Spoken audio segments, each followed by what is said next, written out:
नमस्कार। PSB college की BA first year की ऑनलाइन क्लासेस में आपका स्वागत है। मैं नरेंद्र सिंह सिंदल, इतिहास का व्याख्याता। आज अपने बीए फर्स्ट ईयर की जो दूसरी बुक है भारत का इतिहास, भारत के इतिहास में प्रारंभ से लगाकर 1200 ईस्वी तक का इतिहास के बारे में अपन जानकारी प्राप्त करेंगे कि इतिहास का प्रारंभ कब हुआ और इतिहास का प्रारंभ से लगाकर 1200 ईस्वी तक की घटनाओं के बारे में इस बुक में अपन विवेचन करेंगे। तो प्रारंभ से स्टार्ट करने से पहले अपन कुछ इतिहास के बारे में जानकारी प्राप्त करना चाहेंगे कि इतिहास शब्द का अर्थ क्या है, इतिहास क्यों पढ़ना जरूरी है, इतिहास की उत्पत्ति क्यों हुई और इतिहास विषय क्या है, इसके बारे में अपन जानकारी प्राप्त करेंगे। तो थोड़ा मैंने आपको समझाने की कोशिश की है कि जो इतिहास शब्द है वो संस्कृत भाषा के, मतलब आप समझ सकते हैं, मतलब संस्कृत भाषा के, यानी कि संस्कृत भाषा कितनी पुरानी भाषा है, तो संस्कृत भाषा के 3 शब्दों से मिलकर बना हुआ है इतिहास। पहला है इति प्लस ह प्लस आ, इसके अलग अलग टुकड़े किए गए। तो टुकड़े करने पर इसका जो अर्थ निकलेगा ऐसा ही निश्चित रूप से था, यानी कि इसका कुछ कुल मिलाकर ये अर्थ होगा, कुल मिलाकर ये परिभाषा होगी कि ऐसा ही निश्चित रूप से था, अर्थात यानी कि जो घटनाएं अतीत काल में घटी वो निश्चित रूप से थी, उसको अपन इतिहास कहेंगे। यानी कि एक इतिहास शब्द के अर्थ को जानने की अपन ने कोशिश की। तो इतिहास जो विषय है वो सामाजिक विज्ञान की एक शाखा है। अपन पढ़ते हैं 10वीं तक की क्लास के अंदर का जो सामाजिक विज्ञान पढ़ते हैं ना, तो सामाजिक विज्ञान की एक शाखा है इतिहास। तो सामाजिक विज्ञान से एक अलग शाखा बनेगी। क्यों बनेगी? क्योंकि अपन सामाजिक विज्ञान के अंदर ही सभी विषयों का विस्तृत जानकारी प्राप्त नहीं कर सकते, क्योंकि एक ही विषय के अंतर्गत सारी विषय को इन्वॉल्व करेंगे तो बहुत बड़ा सिलेबस हो जाएगा, बहुत बड़ा हो जाएगा, वो नीरस हो जाएगा।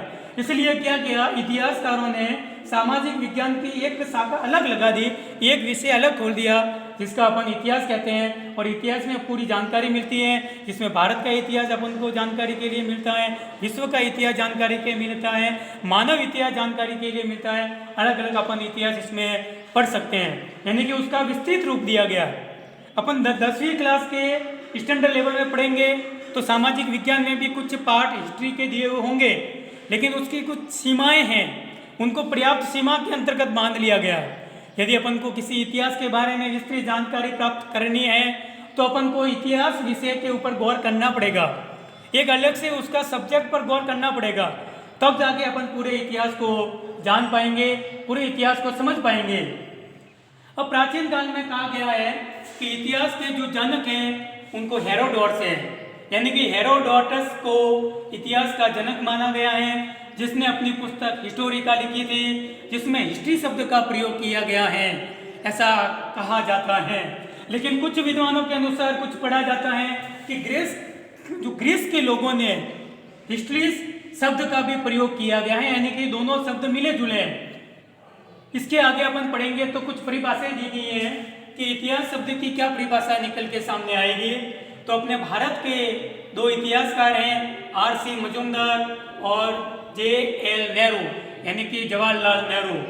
तो आर.सी. मजूमदार ने इतिहास के बारे में क्या कहा है, इतिहास व्यक्ति का अन्य व्यक्तियों के साथ में व्यवहार तथा मानवीय समूह के बीच कार्यकारी संबंधों के समन्वय का अध्ययन है। ये तो अपन को पता ही है कि इतिहास को जानने के लिए अपन को अध्ययन करना पड़ेगा, लेकिन यहाँ पर आर.सी. जो मजूमदार इतिहासकार हुए हैं, उन्होंने इतिहास को व्यक्ति से संबंधों के बारे में बताया गया है, उसके व्यवहारों के बारे में बताया गया है। अपन आगे बढ़ेंगे तो जैसे कि कुछ सभ्यता आएगी, तो सभ्यता में अपन पढ़ेंगे कि सभ्यता में लोगों का रहन सहन क्या था, उनका खान पान क्या था। इस प्रकार से यदि व्यक्ति नहीं है, यदि व्यक्ति का संबंध नहीं है तो इतिहास वो इतिहास नहीं कहलाएगा। तो हमारे जो भारतीय इतिहासकार आर.सी. मजूमदार ने बहुत बढ़िया बताई है कि इतिहास व्यक्ति का अन्य व्यक्तियों के साथ में व्यवहार तथा मानवीय समूह के बीच, यानी कि इतिहास ही मानवीय समूह का अध्ययन है। अपन जो इतिहास पढ़ेंगे वो मानव का इतिहास पढ़ेंगे। तो मानव ही नहीं है या व्यक्ति ही नहीं है या एक व्यक्ति से दूसरे व्यक्ति के मध्य व्यवहार ही नहीं है, या एक व्यक्ति या दूसरे व्यक्ति की तुलना नहीं की जा सकती, तो वो इतिहास नहीं कहलाएगा, ऐसा आर.सी. मजूमदार का कहना है। दूसरा जो इतिहासकार हुआ है J.L. नेहरू, यानी कि पंडित जवाहरलाल नेहरू, आप सब जानते होंगे, हमारे भारत के प्रकांड इतिहासकार हुए हैं। उन्होंने लिखा है कि वास्तव में इतिहास क्या है, प्रश्न सबके सामने उठता है, तो उन्होंने इस प्रश्न का आंसर दिया है, परिवर्तन का एक लेख मात्र इतिहास है। यानी कि परिवर्तन आप इतिहास में ये पढ़ेंगे परिवर्तन, जैसे कि अपन ने इस बुक में पढ़ा प्रारंभ से लगाकर, तो अपन इसमें पढ़ेंगे प्रारंभ में मानव कैसा था, मानव का व्यवहार कैसा था, मानव क्या पहनता था, क्या खाता था, क्या उसको लिपि का ज्ञान था, क्या उसको खाने पीने के सही वो तरीकों का ज्ञान था। फिर उसके बाद में अपन पढ़ेंगे दूसरे इतिहास की घटनाओं में, तो मानव उसमें विकास करता है। फिर अभी वर्तमान इतिहास के बारे में पढ़ेंगे, तो मानव आज वर्तमान में देखिए आप कितनी अच्छी टेक्नोलॉजी का प्रयोग कर रहा है। तो इसमें कहा गया है कि परिवर्तन का एक लेख है, यानी कि जो परिवर्तन हुए हैं आज वर्तमान में, जो अपन टेक्नोलॉजी का परिवर्तन देख रहे हैं, तो अपन प्राचीन काल के इतिहास के बारे में अपन झांकेंगे, प्राचीन काल की टेक्नोलॉजी के बारे में झांकेंगे, तो बहुत सारी, जैसे कि प्रारंभिक काल में टेक्नोलॉजियां नहीं थी, तो वो अपना इतिहास कहलाएगा, वो अपना अतीत कहलाएगा। यही इतिहास है कि अतीत की घटनाओं को समयबद्ध तरीके से, क्रमबद्ध तरीके से सुव्यवस्थित करना, जिससे अगले वाले व्यक्ति को समझ में आ सके, वो इतिहास के बारे में जान सके, और इतिहास, प्राचीन इतिहास में मानव के साथ में क्या घटनाएं हुई हैं, क्या अच्छी घटनाएं हुई हैं, क्या बुरी घटनाएं हुई है। अच्छी घटनाएं हुई है तो उसको मानव याद रखे, बुरी घटनाएं हुई है तो मानव उससे सीख ले कि आने वाले समय में ऐसी दोबारा घटना घटित नहीं हो। तो ये दो परिभाषा ही पढ़ी। अपन इतिहास को पढ़ने के लिए कुछ घटक होते हैं। अपने मन में प्रश्न आता है कि इतिहास की ये घटना कहाँ हुई। चार घटक है, घटना, काल अथवा समय, व्यक्ति, स्थल अथवा स्थान। ये चारों ही घटक एक दूसरे से संबंध रखते हैं, एक दूसरे से संबंधित हैं और बहुत ही महत्वपूर्ण घटक है चारों। जैसे कि अपने इतिहास के बारे में पढ़ना है, यानी कि कोई घटना घटित हुई तो वो घटना कहाँ हुई, किससे संबंधित थी वो घटना, किस समय में हुई, किस व्यक्ति के साथ में हुई, और जिस घटना हुई वो कौन सा स्थान था, यानी कि जहाँ घटना कब घटित हुई वो कौन सा स्थान था। जैसे के लिए आज वर्तमान में, जैसे कि मेरा उदाहरण ले लेते हैं, जैसे कि मेरे के साथ में एक घटना हुई, तो घटना पहले क्या हुई मेरे साथ में, उस घटना का विवेचन आ जाता पूरा कि घटना क्या हुई, और घटना जिस समय हुई उस समय क्या था, कौन सा दिन था, कौन सा वार था, कौन सी तिथि थी, और जिस समय मेरी घटना हुई तो मेरा ब्यौरा आ जाएगा, मेरा नाम आ जाएगा, मेरी वो व्यक्ति हो जाएगा, मैं एक व्यक्ति हूँ कि वो घटना मेरे साथ में हुई है। और फिर अंतिम में आता है कि वो घटना जो मेरे साथ में हुई वो कौन से स्थान पर हुई, कौन से स्थल पर हुई, ये एक इतिहास बन गया। अपन प्राचीन काल में पढ़ेंगे, अपन बहुत सारी घटनाएं, एक राजा महाराजा की घटना पढ़ेंगे, किसी शासक की घटना पढ़ेंगे, तो शासक की जैसे कि सिकंदर को पढ़ेंगे अपन, तो सिकंदर की भारत के आक्रमण की घटना पढ़ेंगे कि वो घटना कब हुई, क्या समय था, उस समय किस व्यक्ति के साथ में हुई, जिस समय वो घटना हुई वो स्थान कौन सा था। तो चारों घटक के पढ़ने के बाद ही पूरे इतिहास को अपन जान सकते हैं, समझ सकते हैं, अच्छी तरह समझ सकते हैं। उसके बारे में आप थोड़ा आगे बढ़ेंगे इतिहास के बारे में, तो लिपि के आधार में उसको 3 भागों में बांटा गया है।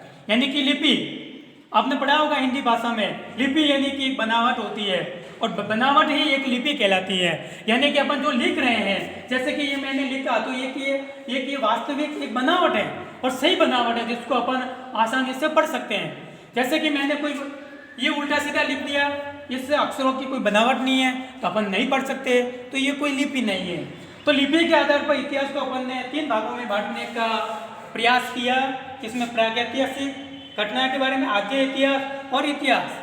प्रागैतिहासिक यानी कि समझ में आ रहा है, प्राग यानी कि जिस इतिहास प्रारंभ होने के पहले की घटना है जिसके बारे में अपन को कोई जानकारी प्राप्त नहीं है, अपन केवल कल्पनाएं कर सकते हैं कि ऐसा हमारे साथ में हुआ होगा, ऐसे हमारे पूर्वजों के साथ में घटनाएं घटी होगी, ऐसा हुआ होगा तभी ऐसा हुआ, जैसे कि मानव का ये आज आधुनिक जो रूप देख रहे हैं ये कैसे हुआ। तो हमारी प्राचीन घटनाओं के बारे में अपन को जानकारी नहीं है, उसकी कल्पना कर सकते हैं क्योंकि ये लिखित में उपलब्ध नहीं है घटनाएं। इसके बाद में जो आदि इतिहास में पढ़ेंगे तो इसमें क्या है कि इसमें इतिहास तो लिखा तो गया, लेकिन इतिहास में जो लिखा उस लिपि को आधुनिक मानव उसको नहीं समझ सका, उसको नहीं पढ़ सका कि आदि इतिहास में हमारे मानव जीवन का क्या इतिहास था, मानव का क्या इतिहास था। अपन आदि इतिहास में थोड़ा अपन देखेंगे तो सिंधु घाटी सभ्यता के बारे में सुना होगा आपने, बेस्ट्रोफेदन लिपि शायद इसका नाम है। तो उसको लिखा तो गया, लेकिन आज दिन तक उसको कोई नहीं पढ़ पाया कि क्या लिखा हुआ है, उस लिपि को कोई समझ नहीं पाया। खूब सारे इतिहासकारों ने उसको पढ़ने का प्रयास किया, समझने का प्रयास किया, नहीं समझ पाए। तो आदि इतिहास में कुछ घटनाएं लिखी गई, कुछ घटनाएं नहीं लिखी गई, कुछ घटनाएं मानव समझ सका, कुछ घटनाओं को मानव आज दिन तक नहीं समझ सका। तो तीसरा है इतिहास। तो तीसरा इतिहास में अपन पढ़ेंगे जो आधुनिक इतिहास है, उस आधुनिक इतिहास को आप समझ रहे हैं, नई नई खोजें हो रही है, नए नए आविष्कार हो रहे हैं। तो और इसमें अपन इसमें इतिहास की घटनाओं को और जोड़ रहे हैं। इतिहास में आपने देखा कि लिपि है,